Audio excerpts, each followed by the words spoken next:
we have a podcast. Diving deep into all things Texans, both on and off the field. Here's Sean Pendergast and Pro Football Hall of Famer, the General, John McClain. Welcome to Houtopia.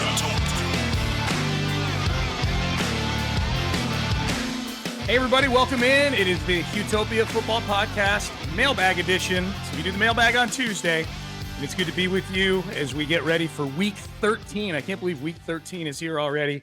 Texans and Broncos.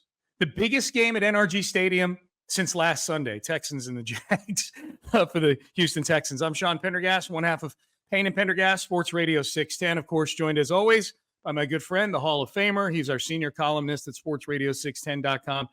John McClain. And John, the loss to the Jags combined with the Broncos being one of the hottest teams in football, and this Texans-Broncos game almost as important as the Texans-Jags game was last week. Certainly important for the Texans' playoff chances. The only thing that's missing is there's no divisional ramifications like last week's. But this is a huge, huge game on kind of a thin board of games on Sunday. This is not only one of the better games, but one of the most important games on the schedule. They had national media was in, NFL Network, ESPN. They had sideline reporters up in the press box by me. It was fun to see national media coming around again. And Broncos, Sean Payton, he's along with D'Amico Ryans, candidate for Coach of the Year. Dan Campbell, for some reason, still is the leading candidate. More people betting on him. Shane Steichen's in the running as well. Done a fabulous job with the Colts. Right now, the Texans are in third place because they're tied record-wise with the Colts, but they don't own the tiebreaker because they lost that game. So every game is crucial. They've got to beat the Broncos because of the competition for the playoffs. They're the first two teams on the outside looking in, and the Colts are the team they're looking directly at. Yeah, what would qualify for you, John? They've got 6 games left. They're 6-5. What would qualify for you? Like, what's the best record that they could have where you would still be disappointed on the season? Considering where they've come, if they finished with a losing record, I'd be disappointed considering the schedule. Yep. Nobody can finish 500 anymore. And they had a tie last year, but I think at this point they need to win 9 games. If they win more, that's great. They've already won the number that I said they would win, 6. And they've showed, because of Stroud, they can move the ball and score on anybody. 7 games in a row decided in the last 30 seconds. The one Sunday when Matt Amendola hit the crossbar, 29 seconds remained. So this team has showed it can play close games, it can win close games, but it also can lose close games. Yeah, they at this point, I feel like they're just somebody that plays to the level of who they're playing against, which is, given that they're a better team now, that's huge progress. If we're still talking next year about 6-5 and playing down to the level of teams, we'll feel considerably different. But this has been a whole lot of fun. It would be nice to have the Texans on the winning end of a nice double-digit win this Sunday. I don't know how much more my heart can take at the end of these games. Well, that may not happen the rest of the year. Yeah. What amazes me is they can play so bad. No running game, terrible pass protection, had to burn 2 timeouts because of mental mistakes, and then they can't get close to Trevor Lawrence, touch him only twice, knocked him down 2 times, no sacks, and they gave up 4 pass plays of 42 or more yards, and yet if that 58-yard field goal had been a few inches more, they would have been tied going in probably overtime. So they played bad in a lot of areas, and they still could have won it because Stroud played another great game. Yeah, Stroud's a superhero. I mean, that's my overall takeaway with this team is he's just a tremendous, tremendous football player, and that's what keeps this team afloat right now. Like he's not going to win the MVP of the league, but if we're taking the word valuable at what the face value definition of the word valuable is, there's a definite argument that he's the most valuable player in the league. Without him, they're 6-5 right now. Without him, what are they, 2-9 probably? They win a couple of Davis Mills would have won a couple. Yeah, they 2-9. I mean, this time last year they were 2-9 or whatever it was, or 1-9-1, whatever they were. So that's how it would be. Probably a more competitive version than last year's team, just based on D'Amico and the staff being good. So maybe I'm selling them a little short, but and with that in mind, John, I know you get the same email I do from Jimmy Shapiro with the odds in it for Super Bowl and MVP and all the different awards. There is one award that the odds makers have declared over. It's a TKO. Every other rookie on the offensive side of the ball is taking a standing 8 count in the corner, and they're about to get waved off because CJ Stroud, in the eyes of the odds makers at least, he has clinched the offensive rookie of the year. They will take no more action on offensive rookie of the year because it is that lopsided right now. Even if he suffered a season-ending injury right now, he might still win it. Oh yeah, no, John. I said 2 weeks ago he could miss the rest of the season and he'd win the offensive rookie of the year. He was doing things. They played 11 games. He was doing plenty of things through 9 games that we hadn't seen any rookies do since Andrew Luck. So I think he clinched it 2 weeks ago, and I think the odds makers think he's really clinched it now. Let's hope we don't have to put that to the test. Let's see him play 17 games, not 11 games, and then a couple series against Denver. So we'll dig more into the Broncos game a little later on this week when we do our 6-pack preview episode on Thursday. We're going to do some mailbag stuff here in just a little bit. But, John, before we do that, on Tuesday, we always do general news and notes. What do you got for us? Got a couple on Stroud before we talk about it. Number one, he's the first rookie quarterback in history to throw for at least 300 yards in 4 consecutive games. He's got 6 overall. The record is Justin Herbert with 8. And his 304 yards Sunday moved him past Herbert for the most yards by quarterback in his first 11 games. Now he's got a chance to overtake Patrick Mahomes. And the other one is he and Tank Dell. As we know, they become a prolific duo, not just a prolific rookie duo, but they're the first rookie tandem since the Colts in 2012 to have at least 7 touchdown connections, and that was Andrew Luck and T.Y. Hilton. So those two got it going on just like Stroud does. Yeah. This has been, I don't want to hijack a mail. We have a really good mailbag question about this rookie class. What do you think the ceiling is for Tank Dell, John? Is he I know he's not a classic number 1 receiver just because of his size. He's not the prototype. He's not what you would concoct in a lab, but neither was Antonio Brown. He was a smaller guy, and he reached a stage of his career where he was getting 100 catches every year. What is Tank Dell, do you think, John? You've watched decades and decades of football. What do you think his ceiling is? I think size ain't got nothing to do with it. I think he's making great leaping catches. The key is, can he stay healthy at his size?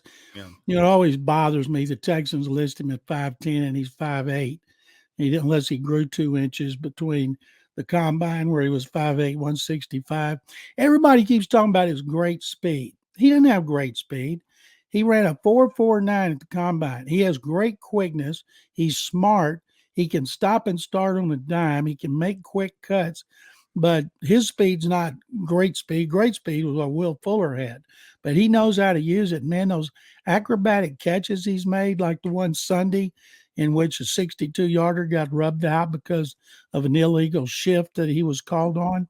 But I think Tank Dell, depending on who they have on the outside, say they have Nico back, Noah Brown back, they're going to distribute the ball, which is one of the things that Stroud does so well. He doesn't just zero in on one guy. Yeah. And I think for that reason, you're not going to see Tank getting 100 catches, but you can certainly see him being one of the most dangerous weapons in the NFL because he can do so many things, line up so many places, and trying to grab him is like trying to grab a lightning bug. It's hard.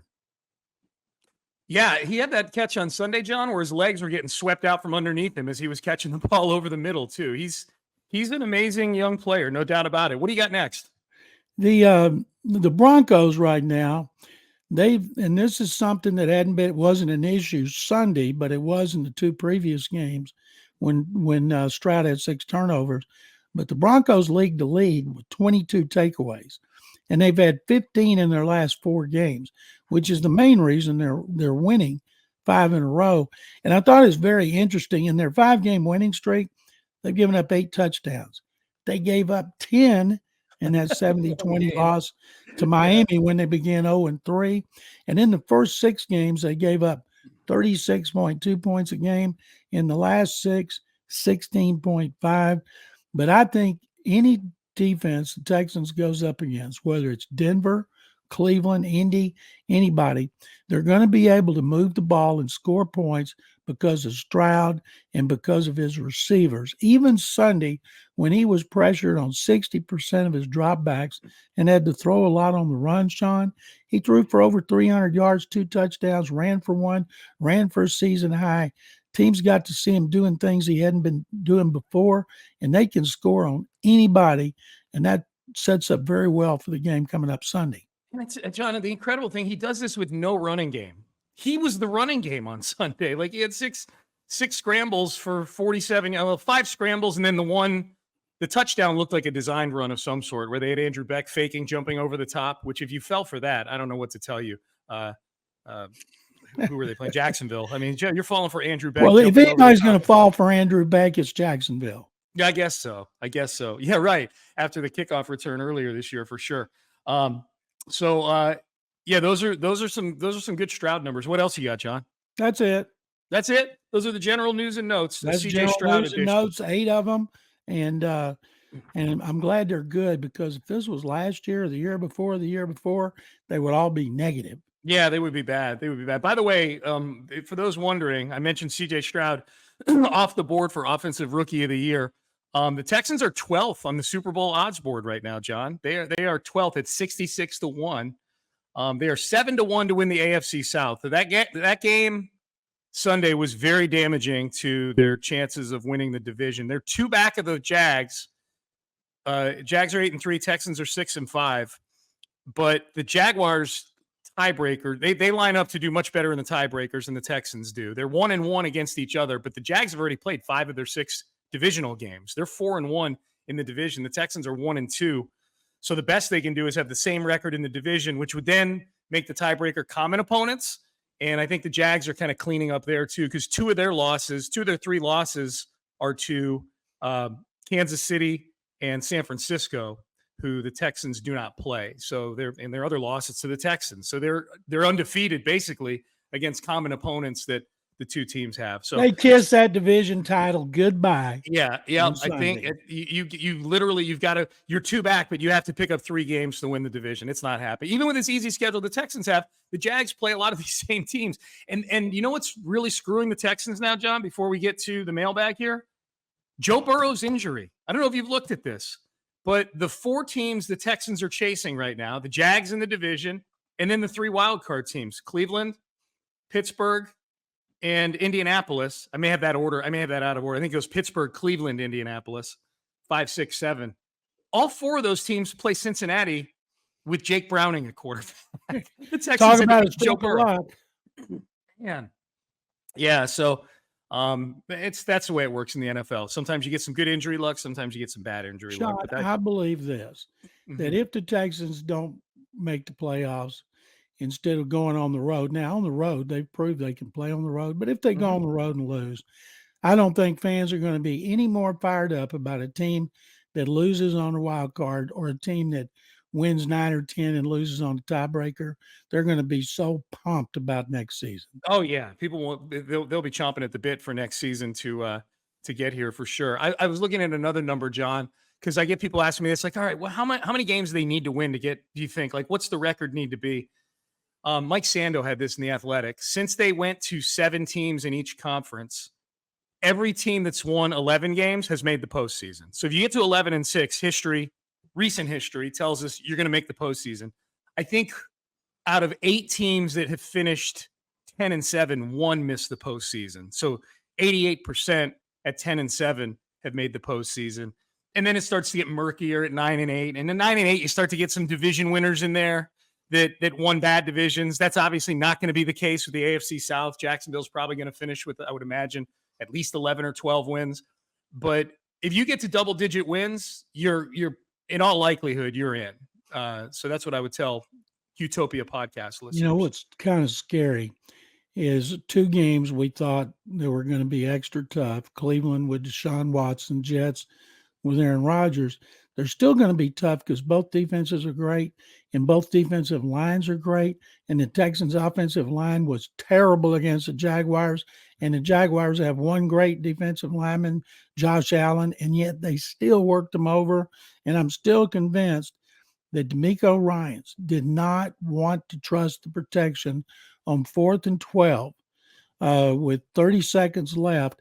And that's why he went for the field goal, because the offensive line had been getting abused by Trayvon Walker and Josh Allen. And they better play better against the Broncos, who have a good defensive front. But then they got the Jets, and the Jets have a great defensive front. Yep. Good point. Good point.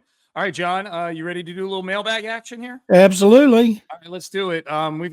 We start off with a couple emails from outside of the United States. Dario Guerra in Mexico says, I've been lucky enough to travel to some Texan games, but the next one is special. My wife, kids, and I will make the road trip from Monterey up to Houston and take my 3-year-old son to his first Texans game when they play the Broncos on Sunday. I'm really looking forward for this father and son time, but since I haven't been in NRG Stadium since 2019, can I have some pregame and postgame recommendations? Also, what suggestions do you have for things to do while I'm in town? John, what would you suggest to Dario that he do before and after the game? Dario, before the game, I would come outside the Bud Plaza that faces 610, and I would go down to the touchdown alley, or whatever they call it, to the Sports Radio 610 stage, in which you'll find Sean Pendergast and Seth Payne for a 3-hour pregame. I'll be on there at 11:15, 45 minutes before the kickoff, and come over there and introduce yourselves, because Seth and Sean, during breaks, go out and talk to people in the audience. I'm happy to do it too. As far as what doing inside the stadium, hang on real quick, John, before we get to that, it's because you said in Bud Light Plaza. We're not in Bud Light Plaza anymore. No, you're outside, facing Bud Light Plaza. Yeah, we're outside. We're right along what they call the boulevard, right across. You'll see it, Dario. It's a huge stage with me and Seth, and at 11:15, John up there talking. It's right across from the huge Modelo activation that they. It's on the Astrodome side. Yep, Astrodome side. Continue, John. You were going to talk about inside the stadium. And inside, I don't know, because I'm never go inside the stadium up to the press box. But coming there depends on where you're staying. If you're staying close to the stadium, as far as restaurants and stuff like that, you can't go wrong. But I always tell people when they ask me what to do in Houston, I say, well, where are you staying? That's the first thing. And then I'll give them places that are within close proximity of their hotels. Yeah, I would say here's what I would say. You definitely, Dario, stop by the pregame show and say hi to us. Please do that. We'll take some pictures. We'll bring your son up on the stage, and we'll take some fun pictures with him during a break in the pregame show. So I would say that for sure. I would say too, if you're on social media, you're on Twitter, reach out to Stephanie Stradley on social media. She's sort of the unofficial kind of people coming in from foreign countries that are Texan fans contact, and she can get you. She and some friends throw a big tailgate in the blue lot there. So, and I know you got a 3-year-old son with you, so cutting super loose in the parking lot tailgating may not be on your agenda, but you'll be able to at least enjoy some fellowship on a Sunday morning with some Texan fans. So I would reach out to Stephanie Stradley on social media. And the other thing I would say, if you're looking for suggestions, it's at Steph Stradley if you want to DM her. Thank you. There you go. So at Steph Stradley on Twitter. I would say too, if you're staying in town for part of the week, like after the game or whatever, and you got your 3-year-old with you, NASA is always pretty cool, right, John? We'll go do a little space program stuff. Zoo lights over at the Houston Zoo. You got to get a reservation. That's a great thing. At Christmas, the Galleria is lit up like crazy. So is downtown Memorial City. I love to ride around with Carol looking at Christmas decorations. Absolutely.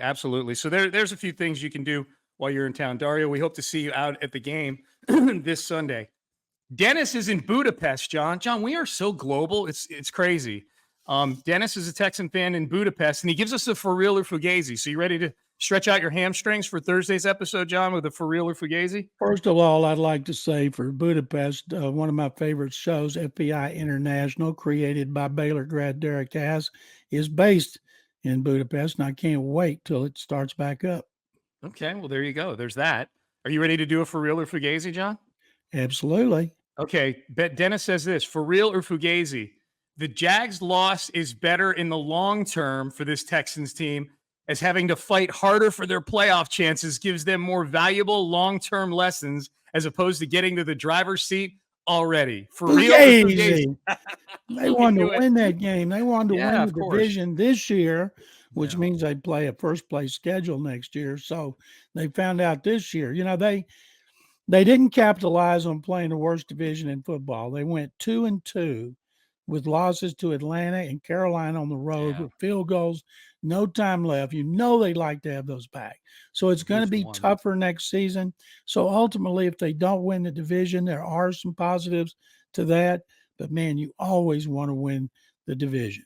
Yeah, Dennis, I admire your coping mechanism that you have here for losing to Jacksonville in that all-important game.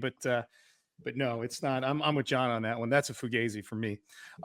Loyal listener Chris in the ATL, loyal mailbag emailer as well, says, I know Slowick is getting a lot of criticism for this past game, and he should with certain play calls. But if you go back to the first game against the Jags and compare the box score and team stats from this past one, there's a lot of similarities. In both games, the Texans had 3 offensive TDs. They had over 350 yards of offense and averaged over 6 yards per play. The key difference was the fluke kickoff return by Beck and 3 field goals by Fairbairn. Technically, Amendola left 6 points off the board in this game. 2 questions from that. Out of all the injured Texans, is Fairbairn the most needed player to return right now? I know where you feel about this, John. Yeah, I've thought that all along because there's so many close games. You need a field goal kicker you can rely on, and they don't have one. And they've had 7 games. The last 7 have been decided in the last 30 seconds, and they certainly could have used Fairbairn kicking at the end of the Carolina and Atlanta games instead of them doing it. They got 1 spot left, and they're holding it for him. And we should mention Amendola got waived yesterday, but they're gonna when he clears waivers, no one's picking him up. They're going to put him back on the practice squad. Does that mean we see him again on Sunday with the elevation from the practice squad, John? Because they had signed him to the 53-man roster when they put Fairbairn on injured reserve. What are you hearing, or what would you speculate? Do you think there's tryouts going on today with kickers over there? Yeah, they had I think Brent Barr in there. Is it Brent or Brad? I can't even remember. But D'Amico said he's our kicker. He said it yesterday. Wow. So if he says he's our kicker, I believe it. By the way, he brought up about Bobby Slowick. Yeah, I would see so many people blasting Slowick for Stroud throwing deep on 3rd and 1 and 4th and 1. He didn't call deep passes on 3rd and 4th and 1. Those were CJ's decision.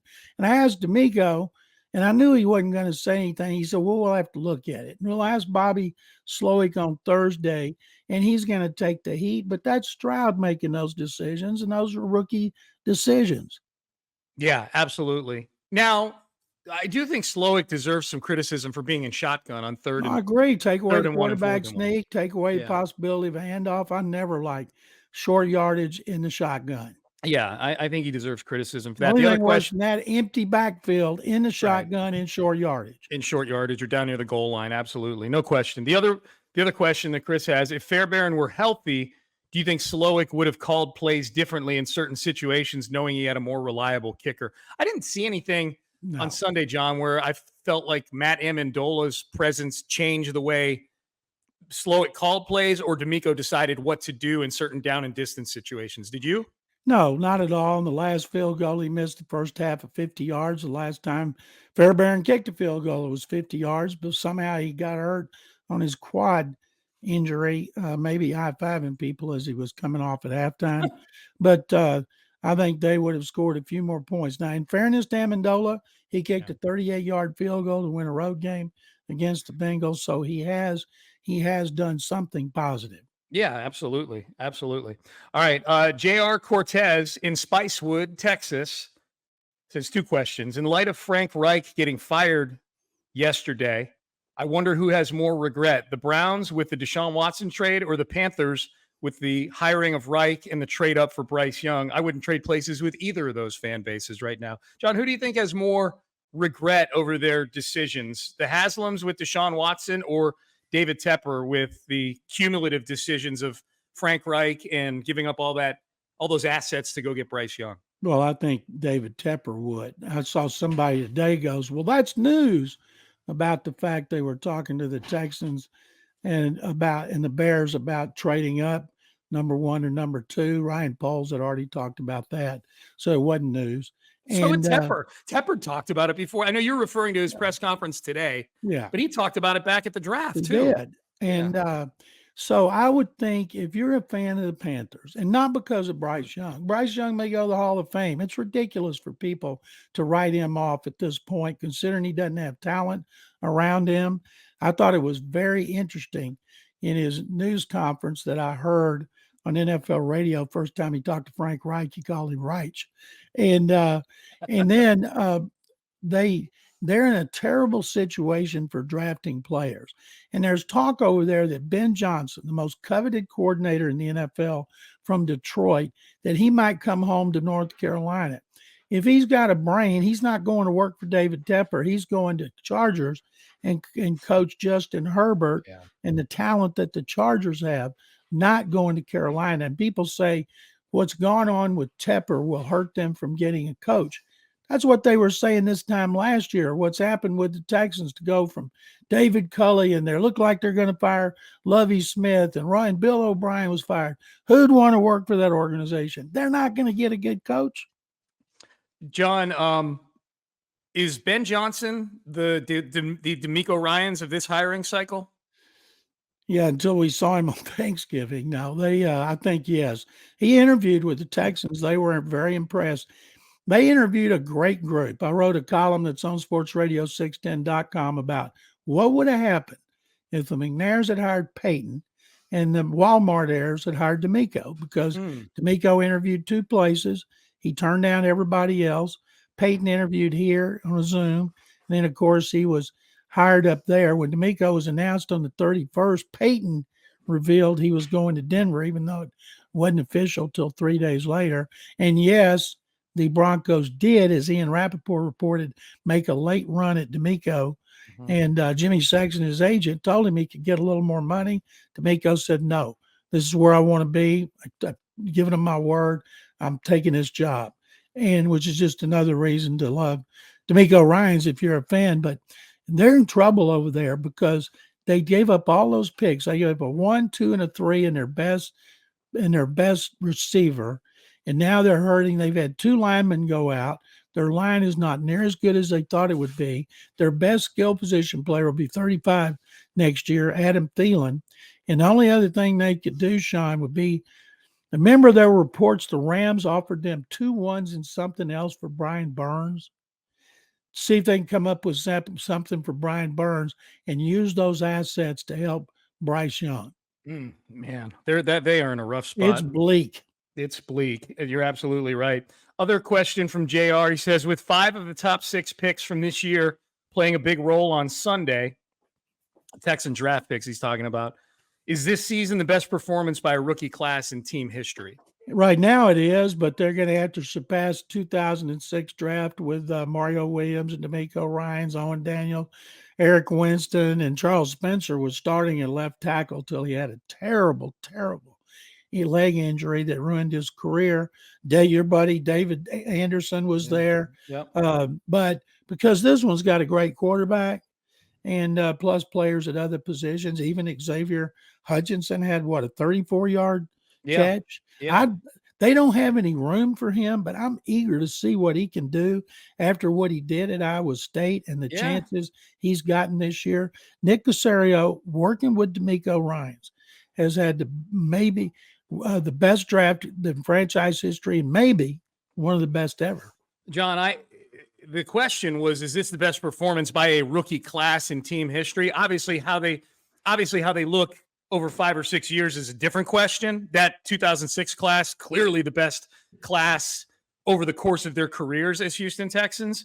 I don't even know, I know DeMeco won Defensive Rookie of the Year that year, and I know Mario Williams was, maybe not number 1 overall pick good, but he showed some signs in his rookie year. He had 2 rookie starting tackles, taken 1, 2 in the 3rd round. Right. Yes.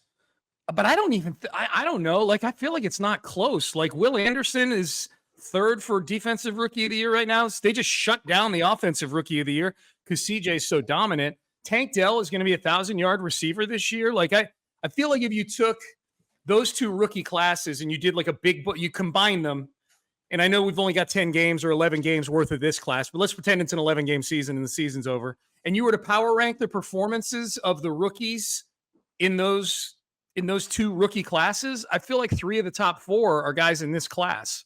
D'Amico's the only one that cracks the top 4 to me, in this of the rookies in these classes. They had 5 starters out of that draft when the season began. This one's better because of Stroud. Take Stroud out of it with no quarterback, and I can't see that this one is better than that one. Yeah, no, I mean, obviously, clearly CJ is the catalyst for my take on this whole thing.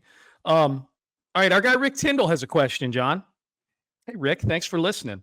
It's a question about the Cougs. He's a big Coug, Rick Tyndall is. Talk about the candidates for the University of Houston head coaching job. He says Jeff Traylor, UTSA, Willie Fritz of Tulane, and Gary Patterson's name has now come up, John, former TCU coach, as a possibility for the Cougs. If you were Chris Pesman and Tillman Fertitta and everybody, Reina Couture, making all these decisions, how would you power rank those candidates right there? If I'm U of H, I want somebody with a great relationship with Texas high school coaches like Jeff Traylor at UTSA. Mm-hmm. Cliff Kingsbury's also been bandied about. He coached there. He has great connections from being at Texas Tech as a player and as a coach. And Willie Fritz is the most successful. I think they're 10-1 right now. I don't think they've played their conference championship game yet. He's 63. Don't know if they want to go to a coach who's 63 or if they want a younger guy. Traylor won 3 state championships at Gilmer. He's coached in colleges and is an assistant coach before UTSA. And a lot of it's going to have to do, U of H is going to have to come up with NIL money to recruit high school players in the number 2 recruiting market in the country, Houston. They're going to have to, and what Kelvin Sampson and the basketball program have done is tough for a football coach because he's going to have to match everything that Kelvin's done, maybe not being a Final Four participant every year, but just the kind of program he runs and the overall success. But in order, I would like it to be Fritz because he's had the best record, Traylor number 2 because of Traylor being so successful at UTSA and having such strong high school background. And then I'd like to see Kingsbury before Patterson. And one reason I don't want Gary Patterson is he beat Baylor too much at TCU. Well, but at the end, it wasn't good for Patterson at the end at TCU. You know what I mean? No, it wasn't. But he wants to come back, and I just don't think they're going to go the Patterson angle. Don't know if it's Kingsbury. I'm guessing it's going to come down to Traylor and Fritz, and both of them have done tremendous jobs. Yeah, I think Traylor would be a home run because of the recruiting aspect that you're talking about there. I think he'd be a great hire for the Cougs. A couple more here, John. Dave Howard asks, I watched the game on TV, which is notorious for rarely showing the defensive backfield during and after plays, except tight shots of catches or misses.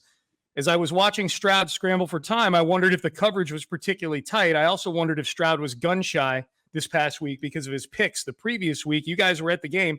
What did you see? John, there were a lot of plays where CJ was moving around, buying time. Sometimes he threw it away. He threw it into traffic a couple times. Sometimes he completed balls.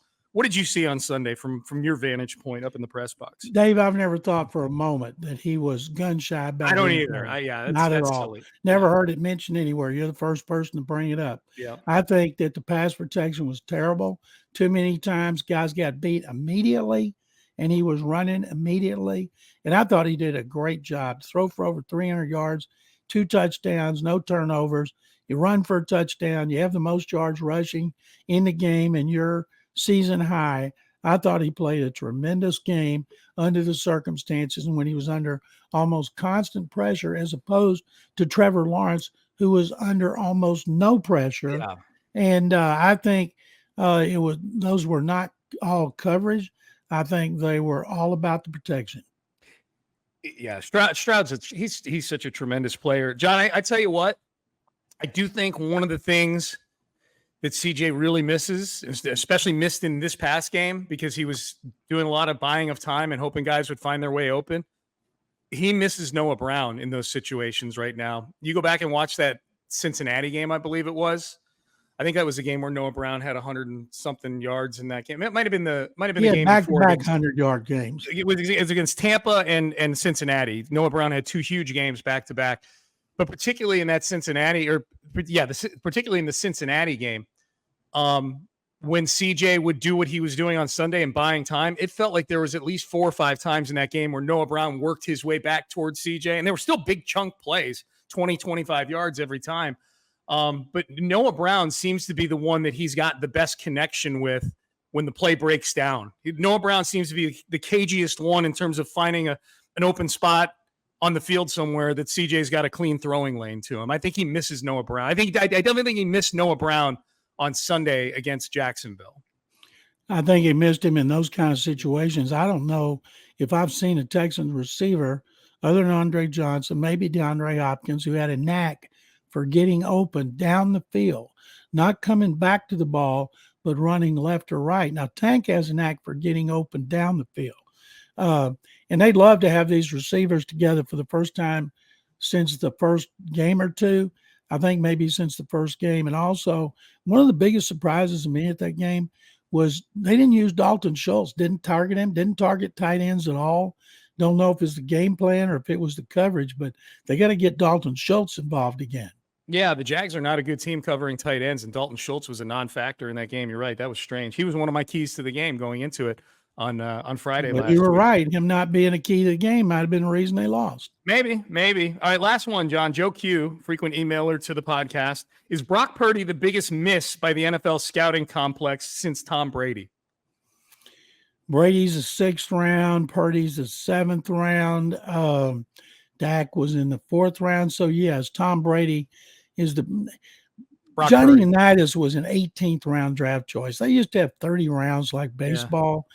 But in the last 40 years, yes. Yeah. Purdy now, it's his second season so it's early to say he's number 2 to Brady. But, boy, if he keeps it up, he's going to be in the running. He's in the MVP conversation. He's putting up huge numbers. I can't do the deep dive Joe Q did. John, Joe Q sends in these charts that he puts together where he's comparing – because I guess Brock Purdy has played 16 games now or 17. He's played the equivalent of a full season now. Brock Purdy has, with his starts from last year plus the starts from this year, it's the equivalent of one season. So Joe put a chart together where he compared Brock Purdy's first 16 games to the rookie seasons of several prominent quarterbacks of the last 20 years or so. And it is interesting to see how he stacks up. I would say of all those teams, maybe other than Ben Roethlisberger when he was a rookie on the Steelers and they went 15-1. I mean, Brock Purdy is probably on teams that are considerably better than a lot of the quarterbacks that were on the list. Absolutely. Playmakers on every level, great coaching staff, had a great defensive coordinator last year. So he stepped into a great situation, just like Big Ben. They're like, oh, my God, he keeps falling. Aaron Rodgers, oh, man, he was supposed to be the first pick. And look, they dropped right into excellence. Do you tell me what you think about his follow-up question, Joe's follow-up question? Has Kyle Shanahan systematized NFL offense to the point where he can plug in a guy nobody wants and deliver elite results, almost like Moneyball in the NFL? And he goes on to ask, do you think they have the balls to trade Brock Purdy at some point for a whole bunch of draft capital and then plug somebody who's got far more physical talent like a Sam Darnold in? Not this year, obviously, but like in the future, and let somebody else pay Brock Purdy $50 million a year or whatever it is? Or do you think if Brock Purdy keeps playing like this, they go ahead and pay him $50 million a year? Yeah, he can plug in anybody, somebody like Trey Lance, huh? Yeah, I mean, so you need to pick the right guy, but no, they're not trading Brock Purdy. If they got a guy they like, they're going to keep him. They're not going to keep bouncing around quarterbacks. Yeah. John, what do you got going on the website? You mentioned the one article that I know I want to talk to you about on our show tomorrow that you just mentioned. What your article that you got up on the website? It's about if Sean Payton had come to Houston and right. D'Amico Ryan had gone to Denver. And that's a fun hypothetical. Yeah. I've got another one based on what happened to the Texans in the game, and I'll have another one.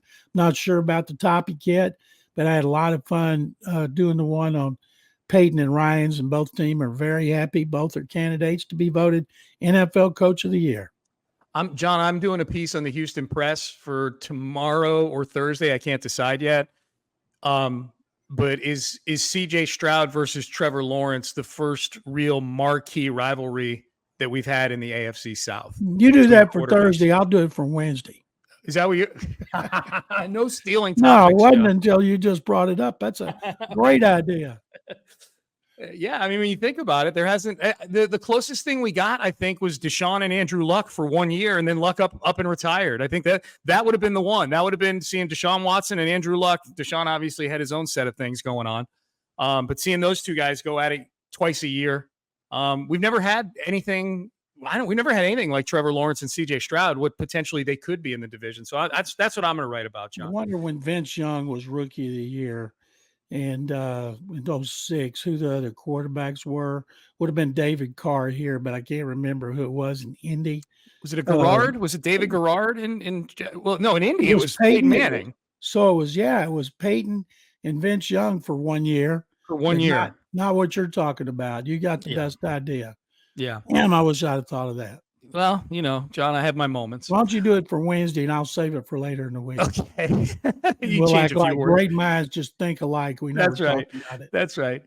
John, I enjoyed it as always. Thanks very much, Sean. All right, good stuff. That's the great John McClain. Big thanks to James Jackson, our producer, who's back. He's back from a Bahamian cruise. And good to have James back. Big thanks to all the guys who subbed for James while he was gone. James is responsible for getting this podcast to all of you in a timely fashion, and he does a tremendous job of doing that. Click the subscribe button. You'll get it in the most timely fashion when it drops, sent to your whatever device it is you use to listen to your podcast. So we appreciate everybody subscribing, listening in what's been a really exciting Houston Texans 2023 season. So for James and John, I'm Sean. We are out of time. We will see all of you on Thursday for our preview, a deep dive on the Denver Broncos versus the Houston Texans. Until then, enjoy your week, everybody. Thanks for watching. If you enjoyed this video, please don't forget to give it a thumbs up and subscribe to our channel for more content like this. If you want to see more of our videos, be sure to check out our playlist and let us know what you think in the comments below. Also, don't forget to follow us on social media to stay up to date on our latest updates. Links are in the description. Thanks again for watching, and we'll see you in the next video.